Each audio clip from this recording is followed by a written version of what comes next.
I don't care if you think I'm Satan reincarnated. The fact is, you can't look at that television and say nothing happened on the 6th. President Biden talking about the deadly riots at the U.S. Capitol in a town hall last night. He says any Republicans trying to downplay the violence of that day, it's nonsense, and we need a full investigation into exactly what happened. It comes as a war of words continues to brew on Capitol Hill. Dennis Welch is in our newsroom tonight with the very latest on that. Dennis? Yeah, and House Speaker Nancy Pelosi and the House GOP leader Kevin McCarthy are feuding amid this ongoing showdown over the January 6th commission. Simply put, they disagree on who will serve on the committee. Just days ahead of the first scheduled hearing for the Select Committee investigating the January 6th Capitol attack, the bipartisan panel is at risk of falling apart. It isn't even bipartisan, nonpartisan.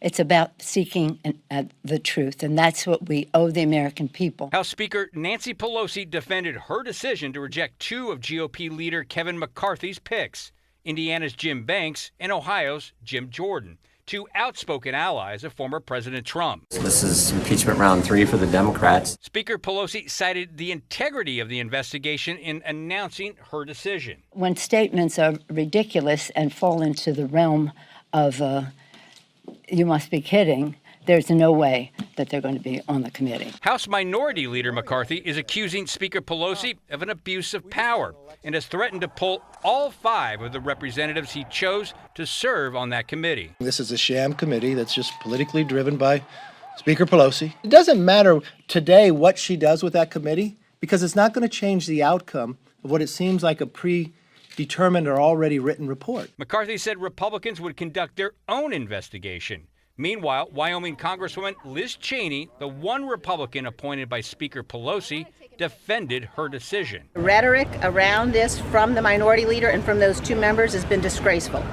This must be an investigation that is focused on facts. Democratic committee members say they plan to move forward with their first hearing next Tuesday.